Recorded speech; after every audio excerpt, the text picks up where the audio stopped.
people like me. You need people like me so you can point your fingers and say, that's the bad guy. That's the bad guy. That's the bad guy. That's the bad guy. That's the bad guy.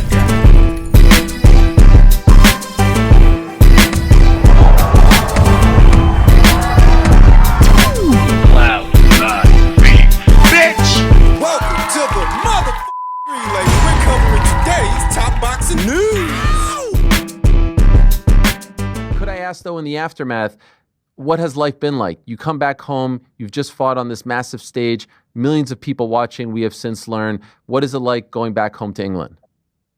You know what, Amy, I'll be totally honest with you. The next day I was in Tesco's and I was dragging my mum's trolley. So, you know, life definitely has not changed for me. My mum makes sure I'm humbled. So, but the buzz off the back of it, it was one thing, you know, being known in Britain, but I feel like I announced myself to the world, and that was always the purpose of signing with MVP. And yeah, I made work for the platform. And so are people coming up to you on the street now? Yeah, I've had a few come up to me. One to borrow my club card in Tesco's, but the other was for a selfie. So we're getting more known. And you're doing big things, and you said that you wanted to fight for Undisputed next. Do you have any sort of idea as to the WBA is the last one left, right? That's the one that you need. Yeah. Do you have any idea if that's going to happen? Where do you sit now 10 days later? Yeah, it was funny in the hotel, actually. I heard someone call my name. I looked and I said, I recognise you. It was actually the WBA champion. She asked for a photo. So we had a photo. After the fight, I heard the same voice. And I said to her, me and you next. And since then, the photo has been deleted. But, you know, the fight's looking to be made. And, you know, God willing, it's looking by the end of the year that we'll complete the collection. Okay. So WBA opportunity, Undisputed, Sky Nicholson. If two of them are put on the table for you to fight, which one are you going for? Undisputed, without a doubt. Okay. Undisputed. It's a no-brainer. Look at the face she just made, Ade. Look at the face. I know. I saw that face. They tried to segue from Ellie's undisputed bid to a star-studded showdown between her and Sky Nicholson, but as you can see, Ellie's got a one-track mind. She's focused on Undisputed, so let's not let the conversation turn into scrambled eggs here. The priority is a Miguel Flores fight. The only other champion at this weight, likely who Ellie Scotney was talking about. Because apparently she was there, because apparently she asked Ellie for a selfie, and because Ellie reminded her that she's next on the hit list. So what does a fight like that look like? The same thing that makes Mayeli a simple fighter and an easy fighter to understand is the same thing that makes her dangerous. The same thing that makes her limited is the same thing that makes her a handful. She's a pressure fighter. She's gonna come forward through and through, throw punches and bunches. There's not much subtleties to Mayeli Flores' game. I think this might turn out to be a more difficult fight for Ellie than the one that she just had with Yemi Mercado, who swings very wide and is noticeably slower than Ellie. And Mayeli Flores swings wide too, but it's not just one or two punches, it's 2, 3, 4 punches, 5. If you can get out of the way of one, there's another coming right behind it, and another, and another. So this will be a test of Ellie Scotney's agility and her defense. It'll be a test of her fitness, of her cardio. Mayeli Flores has very good cardio. She has a very good engine. This will be a test of Ellie Scotney's durability should any of those big haymakers get through, those looping punches over the top that Mayeli likes to throw. Assuming they land. If they don't, and Ellie Scotney can weave under them, beat those feet and move around, she's got a height advantage over Mayeli, and likely a reach advantage too. Ellie is the more lanky, wiry fighter of the two, whereas Mayeli is more portly, more stocky, sturdy, and you can expect the pace of this fight to be a bit more up-tempo than Ellie Scotney's last fight with Yemi Mercado. That was a boxing clinic. Where this is going to be more of a bull and matador situation. I don't expect Ellie Scotney to sell out and trade with Mayeli whenever Mayeli wants to trade. I don't expect Ellie to just stand in one spot and make herself a stationary target. Why it might be difficult is Ellie's not a knockout merchant. She's not that big a puncher. And if you can't get Mayeli's respect, there's not much to stop her from coming forward. So you have to try to pick her off and pick your punches while on the go. While on your bike. And you have to stay moving, because if you stop moving for any minute, Mayeli's gonna be all over you like a cheap suit. Like one of those ladyboy prostitutes in Bangkok. Ugh. Physically, I think this fight will be a lot more demanding of Ellie, even if Mayeli Flores is not as layered as a Jamie Mercado. I view her as being somewhat more dangerous. She says they're already working on the fight, and it could go down before this year is out. There's plenty of time. I like Ellie to win the fight. It's hard to bet against her, but as stated, this might be one of the more challenging fights she has. Perhaps the most challenging fight she has so far. He's boxed in Phoenix quite a few times, but to come back to Dallas was great. And his journey's been almost faultless. And the reason it's been faultless is because he's so good. And him and Robert have said yes to everybody that's been put in front of him. And that's the same now with Puma Martinez. So, I was pleased to hear from his team that Bam made weight well this time, apparently. Easy. So, for me, I think every great champion should try to be undisputed. So, God willing, victory against Puma Martinez in Saudi. And then I'd love to take him back to the Alamo Dome in San Antonio for the big undisputed fight. I think that would... There are now 3 champions in the super flyweight division, though the best fight among them is the fight between Bam and Puma. That's the fight that's next in November on the undercard of Benavidez versus Yard. That's the fight I really want to see. But now it would seem that Team Bam have had a change of plans, where initially it seemed like they were going to move up in weight right after the Puma Martinez fight. They might stick around a while longer for at least one more fight with Wilibaldo Garcia Perez. IBF champion, newly crowned. Might as well. It'd be a crying shame if just one belt away from undisputed, Bam decided to move up. It always kind of chapped my ass that Andre Ward was just one belt away from undisputed, not once but twice, at 168 and at 175, and he decided to forego it. Bam has that same opportunity here, and unless I'm mistaken, there hasn't been an undisputed super flyweight champion in the 4-belt era. I mean, I don't even think there's ever been one, but I know for sure that there hasn't been one in the 4-belt era. So just imagine if young Bam could be the first. That's the same way that Naoya Inoue started making waves at Bantam, then at Super Bantam. By achieving that goal, Bam can do the same thing. He can beat these guys. Talk about the Puma Martinez fight and why that fight is likely going to be different to the fight we just saw Bam in with Fumalele Kafu, where Fumalele decided to hang back and try to work off the counter. Puma is a lot more offensively minded. He's not going to hide from Bam. He's not going to run. He's a more offensively minded fighter than Fumalele Kafu, more explosive. I think he's a stronger puncher, and I know he has a better resume. He took the IBF title from Jerwin Ancajas well over a year ago, then took the WBA title from Kazuto Ioka. It's unfortunate that the IBF was stripped of him for going through with that Ioka rematch, but we may end up getting undisputed anyway. Back to back to back. According to Eddie Hearns' plan. From Fumalele Kafu to Puma Martinez, and if they are successful, over to Wilibaldo Garcia, who already has 5 losses. 6, actually. The last one was way back there in 2021 when he lost a split decision to Paul Butler. It's the guy that Naoya Inoue knocked out for the WBO title way back when. He was the last guy to beat Wilibaldo Garcia Perez. Bam Rodriguez may be the next. Though first, Bam has to get through Puma Martinez, and I think he can. I mean, they are both offensively minded fighters, Bam and Puma, but what I think separates them is Bam's movement. He has superior footwork. Angles. They both have power. They both have a bit of power, and they're both offensively minded, but in terms of fine-tuning X's and O's, I believe that Bam surpasses Puma in that department, and that's why I trust him to win in a fight that I think will be more entertaining than this past weekend's fight with Kafu. Kafu was basically running from Bam. Tantamount to running, spending the whole fight with his back on the ropes. And I don't think Puma's gonna do that. That's not his MO. It's not who he is as a fighter. So I think this fight is gonna be a firefight. There was talk, and there was Mr. Honda again talked to me, and told me he didn't really like that fight. I'm pretty sure he also talked to Rudy Hernandez, because me and Rudy Hernandez already talked about it, and we had already pretty much agreed.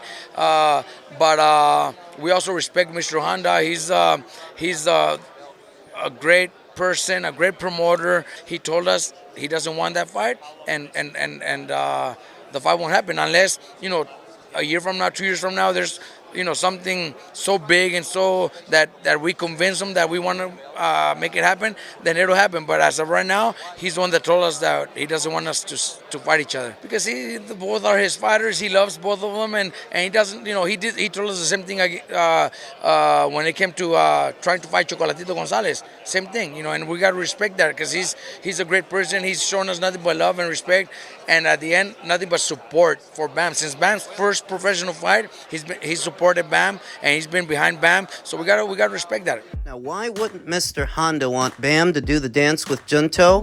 Maybe it's because both fighters are doing so well at their respective weights. He just doesn't like the idea that one might derail the other when in some ways they're on separate paths. Bam's at Superfly, Junto's at Bantam. He may not see a need for them to fight yet. If we are to play devil's advocate and take Robert Garcia's comments at face value, that it's Mr. Honda that killed that fight. Not so much killed it, but tabled it momentarily for the time being, that there's no need to do it now. Maybe his rationale is it could be bigger later. Though I would like to hear the same from Rudy Hernandez, who trains Junto Nakatani. This is Robert Garcia's side of the story, and I'm not calling him a liar, but I would like to hear from Rudy to see what Rudy has to say. I feel like most of the interest for a Junto Nakatani versus Bam Rodriguez fight has been coming from the Rudy Hernandez side, the Junto Nakatani side. Whereas with Bam,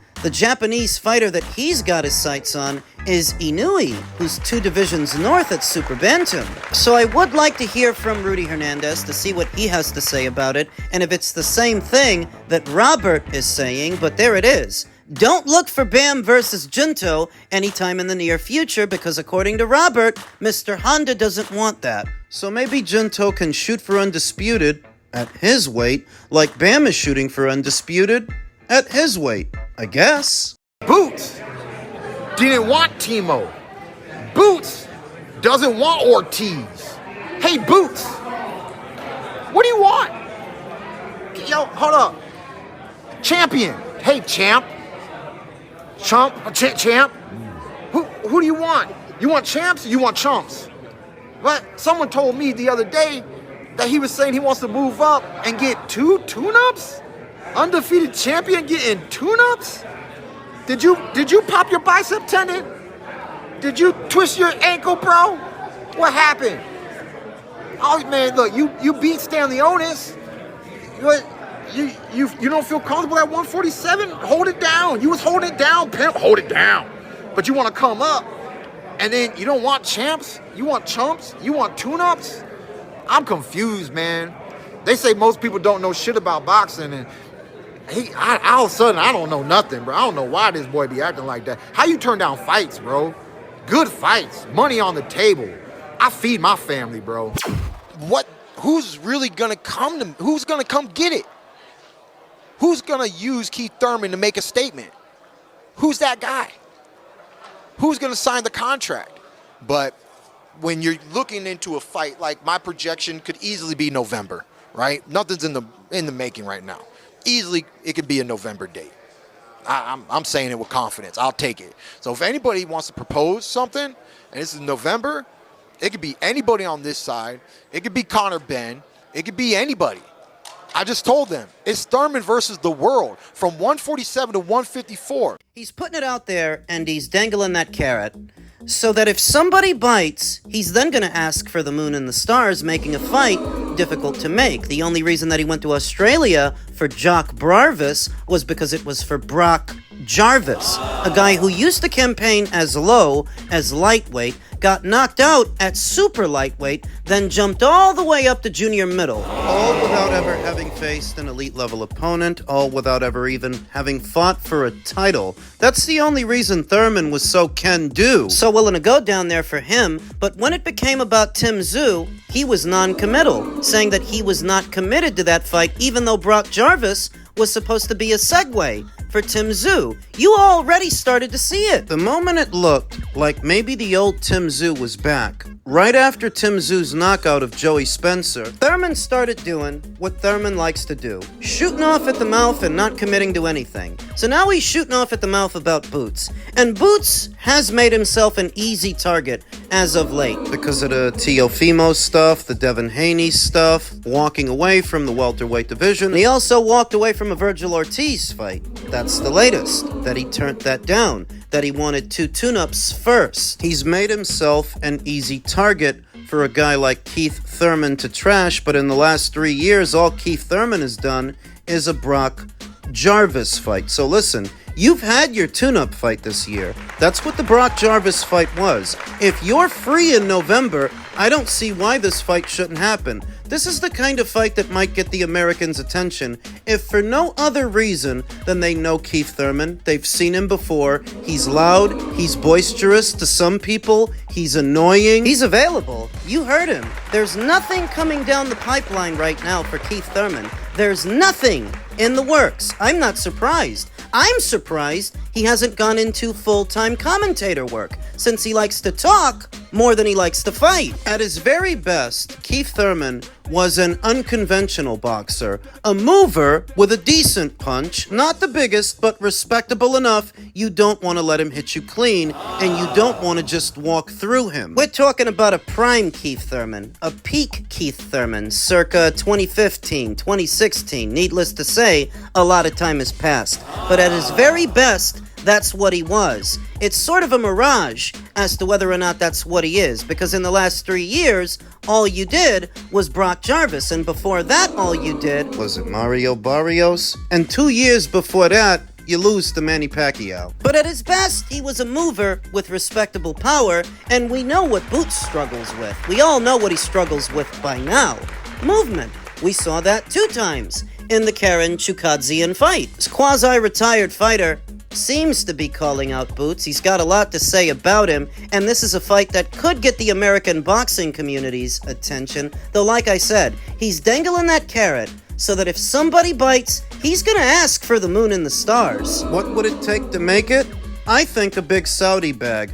I think it's something that maybe Turkey El Al-Sheikh would have to pay for, since I don't know that Matchroom by themselves could make this fight happen. They're gonna price the fight reasonably based on its market value in America, not based on Keith Thurman's inflated purse demands, and that could prevent it from happening, not dissimilar from what we saw with the Normans. To get Keith Thurman in the ring with Boots, I think the only way to do it is to overpay him, to pay him in excess of his marquee value, which these days is non-existent. Non-existent? You don't think that's harsh? Buddy, he had to travel halfway around the world for Brock Jarvis. If he had any marquee value, he would have been able to bring Brock to him, to America. Non-existent. So has Keith Thurman grown so desperate over time that he's trying to lure Boots into a fight? Does he see something in Boots that he feels he can exploit? Or is he just doing what he normally does, talking smack about fighters he has no intention of fighting? Because he did used to do this to Terence Crawford. I ain't forget. We'll see if this goes anywhere.